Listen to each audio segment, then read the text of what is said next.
Hello and welcome to the ENT Review podcast. I'm Laura Dennis, Vice President of Sales and Marketing at Xoran Technologies. And I'm Rami Al-Zubi, National Sales Director for ENT Sales. And we're here to discuss all things ENT, from clinical advances to practice workflow, from the business of the ENT practice to the latest industry news.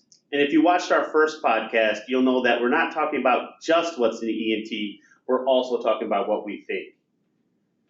We ready to get started? Absolutely. Let's do it. So we don't just talk about things, we review them, and then we decide whether they're a big issue or a big fuss. And today, our question is, are ENT practices back to 100% or still struggling from shutdowns? I think it's a lot more complicated than that. I think that being shut down has introduced so many other problems into the practice that it might not be that they're at 100%. However, different problems have now come up, and it's affecting the practice as well. Like what? Some practices regionally might still suffer from PPE shortages. I think that it's not as widespread as it was. I know there was a panic when COVID first hit for different supplies. I'm not seeing that as much anymore. Other reps have reported that surgeries, elective procedures are on the rise, both in the office and at the hospital. I'm hearing that as well. I mean, there's always this scare that certain hospitals are going to go back to no elective surgeries or they're going to be cutting back. But what we're lucky with in ENT is so many of these surgeries have already gone into the office that the doctor can really make, and the practice themselves can really make the decision about how they're going to run their practice. For example, are you able to walk into practices now? Are you able to meet with the staff, or are they still kind of doing temperature checks in the parking lot? We haven't seen it that extensive as much anymore. There are a handful of practices who are still not seeing reps across the country, actually. But more and more now, trade shows are having more traffic in person. I just had back-to-back trade shows within the last week where attendance was up. People from different parts of the country who didn't attend these shows in the past were there as well. So I think there's that pent-up demand that's starting to really break through, getting back to the business of ENT. Yeah, and getting back in person. I think everybody kind of thought, oh, this is our new normal. We'll just WebEx it forever. But I think people still want to be in person. And now that a lot of these mask mandates, and we're not even going to go there politically. We're not going there. I'm not going to say anything. Thank you. We're not wearing masks, but that's because we lifted our mandate. But we're here in Michigan. But anyway, there's these things have all changed, and we can kind of feel like we're a bit more normal, right? We don't have to kind of elbow bump and we can feel like we have our relationships back. No, I agree. Professional relationships. Yes, and other relationships since you don't have to wear masks. But yes, professional relationships in this setting. Because we're talking about trade shows. Thank you so much. Have you seen? Never mind. Yes, I think that you're definitely seeing practices getting back to the business of ENT. More and more practices are opening. If you watched our first podcast where we discussed money being infused into offices by being purchased, that is starting to happen more and more now. So not only are individual practices back to opening up satellite sites, but you see that money kind of coming back into ENT. That's exactly right. I've been hearing more and more, can you come out and take a look at our new facility? We've got new construction. I mean, there's so much uncertainty right now, global uncertainty, inflation, supply chain, and yet I think construction is busy. I think people still need to go to the doctor. They still want to not have to drive 40 miles to get there, traffic, what have you. They're opening new clinics. Agreed. No, and I think that you hit it on the head.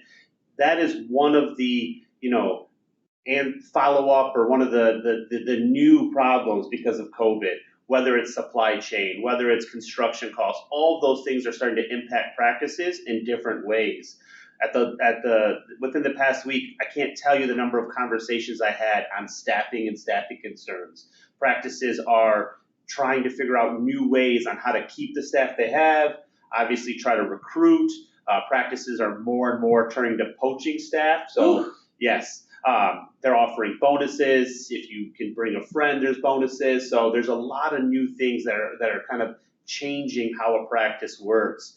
I had one practice report that they are losing MAs, but not because they are going to different offices or different specialties, but because they were going back to school to become nurses. And they were worried about, will they be able to have enough MAs, or are they going to start to have more mid-level type staff? Interesting. So there's a lot of new dynamic that is coming into play. I think it's kind of the second wave of not COVID, but as a result of COVID. This great reshuffle. I'll say that 5 times fast. It's impacting everybody. I mean, all over the place. I love to hear that people are actually offering bonuses, because one of my first questions is, what is the hourly rate that you're offering? Because I look around here and I see that, being a worker at retail or fast food, if they're already paying $17 to $20 an hour, that's having to be an MA in an office, you've got to figure out what the market will bear and find good staff, and keep it. I agree. Super important. I agree. I remember years ago, we did a survey of our customers, and it was, what do you think, or what would your staff say was most important to them? Mm-hmm. And it never used to be money. It seems now more and more people are mostly concerned with what their hourly rate is. And I'm not sure if that is because of inflation or just because of the cost of living going up, but it seems to be a nice, I don't know if it's nice, but there definitely seems to be a shift or a dynamic, right? Where it used to be vacation days or praise, or that company feeling, or culture. And don't get me wrong, all those things are still important, but it seems to be more and more the first thing people want to know. How much are you offering, and can you get more somewhere else? Interesting. We started off this topic when we were brainstorming about responding or struggling with the shutdowns. But ever since we even just wrote out our ideas, so many things have changed, right? We're seeing these inflation. We're seeing all of these events unfold in the Ukraine, which I can't stop listening to BBC. It's getting to be a problem. It's so fascinating. And we don't even know how this is going to actually impact people in the United States. One thing, or ENT practice in the United States, ultimately, one thing I do know is there still is pent-up demand for elective surgeries, because that was shut down for so long. And elective, as we know, speaking of the choir here, preaching to the choir here, we know that elective surgeries aren't just plastic surgery or anything like this. It's something, elective surgeries were anything that was not an emergency surgery at some point in time. Right. In some states during these shutdowns. So people still have sinus problems. We're about to be in allergy season. They still are going to need to see their doctor. I think that there's only going to be more growth, and our doctors are only going to be busier. So they have to figure out how to adapt to this new situation. What are your thoughts? I agree. We're seeing that across the board. Us reps, we talk about that a lot when we're kind of at these trade shows. So practices have to start to manage the business of ENT in whatever way they see fit, but it seems that because the ENT market itself is changing, practices are going to have to change. No matter which side of the fence you fall on, whether you think they should be, procedures should be done in the office, or if you think procedures should be done in the hospital, you're going to have to adapt one way or another. Patients are getting more educated. Practice reviews on Google and word of mouth are starting to become and hold more weight. When's the last time you as an ENT provider looked at your outcomes, or when's the last time that you as an ENT provider have asked your staff to look at reviews on Google?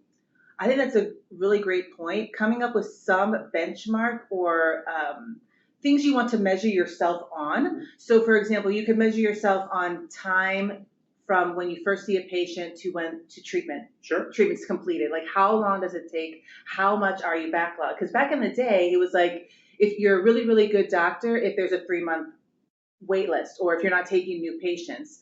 But I don't think that's necessarily the case today. If you run a really good, tight workflow, you can get your patients treated faster. And that's what they want. That's going to keep them coming back. Compliance. Definitely. Patient retention, patient compliance. But I think that talks to society as a whole, really.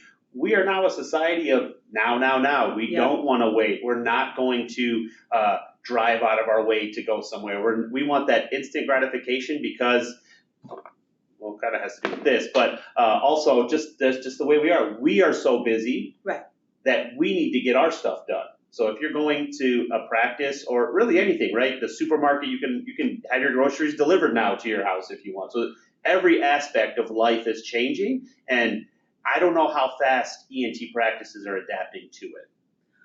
As a patient, when I'm taking my daughter somewhere, I am making sure that they have their services their ancillary and diagnostic services in the clinic, in the facility. Take my kid out of school, drive all over the place, organize everybody else, take time off work. You out of work, right? Yeah. Do you look at reviews? That's a good question. Do you look at reviews? Oh, that's a good Google? question. No, I don't, but I usually go by word of mouth. I go by a recommendation. I'll go by a recommendation from the primary care provider or from, but I think working in this industry, we learn a lot about what are the criteria and characteristics that make a clinician someone where you would take your child to. That's good. That's a good point. I guess that's a cheating question. I look at reviews, not for ENTs, but for other things that I buy. And I don't necessarily look at the quantity anymore. It just seems like there's so many reviews now with so many people. I look at how recent the review is. So the more recent the review to me, the more valuable. I don't really care what somebody thought 4, 5, 6 months ago about a product. I want to know what somebody who just bought the product, because they have the same need that I do. And I think that's something that ENT practices don't do very well. Is track that and drive those Yeah, reviews. I think you need to look at it more, I don't want to say more as a business, but more as a different way to look at how you're practicing. Just because everything else is shifting, when's the last time you looked at your business and shifted? That's similar to where you see, I taught a couple of classes at college, and back in the day, you didn't look at student reviews, and now professors live and die by them. There's been a huge shift in that, and at first, like, I'm not reading the reviews. What are you talking about? I don't care what they think. But now we have to care about what that experience was like. Whether or not I taught them everything they need to know, or I treated their sinus disease, but what was that experience in the clinic? I think that people are looking for an experience with their doctor as well. Absolutely. I think not just their doctor, the whole process. How is it at check-in? More and more practices are reporting back to me that they'll let you text in now, right? So you can text information or get a quick question or talk to a mid-level. Oh, no more filling out 15 pages of forms with my bad handwriting? Well, no, you can still do that, I think, to check in, but let's say after, right? Or after the follow-up. Oh, I see practices have e-forms, like we're in the 20th century, 21st century, actually. So, when's the last time practices as a whole, or your practice as a whole, really has dived into that? I think that if you're not considering that, it's you're putting yourself behind the 8 ball, that's for sure. They need mystery shoppers. Do you know what a mystery shopper is? Yeah, you get paid $50 or something. Go to like Lancome, whatever. Yeah, and see what the experience is. Mystery patient. Well, mystery patient. Yeah. Go ahead and report back. What?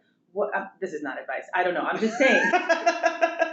that patient gets a full FES case as a mystery. Let me tell you how I feel after FES. But hey, they had a CT scan, so it was diagnostically appropriate. We just happened to find something. No, I understand what you're saying. We do the same thing, right? We, as a company, we have implemented sales huddles. Then we took huddles away. Do you do a daily one? Are you doing team building? All of those things continue to change and adapt. I've attended team lunches with physicians who've taken out their whole team just because. Right. And when I brought that up to other administrators, they complain about not having enough time. So I think it's definitely a strange time that we're in as medicine, as the world, as ENT, all changed.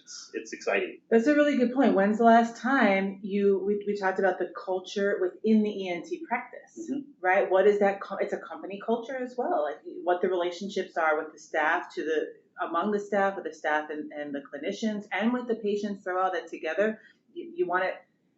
I know when front desk staff has not gotten along with the other front desk staff when you walk in, and that reflects back as a patient. You can feel that. No, absolutely. Yeah. And you have to put your staff in the right position. At a corporation, at a business, you're always talking about goals. You're always talking about what the vision is. You're talking about the company's ideals. And I know ultimately for a practice, those type of things are, help the patient, cure them, make them feel better. But there's a second part of that, right? And that has to do with dealing with your staff and our practices dealing with it. And does that affect kind of the whole package, right? And then ultimately, how does that tie back to what we're talking about?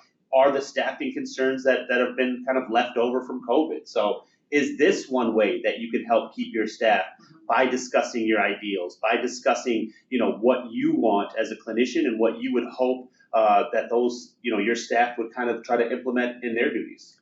I agree. And there's a trickle-down effect, because if you're losing staff and you don't have enough coverage, then the patient experience suffers, right? They wait longer. Mhm. They can't get their appointments scheduled, their follow appointments scheduled as quickly as they want. The paperwork doesn't go through to make sure that all the referrals and items are in place.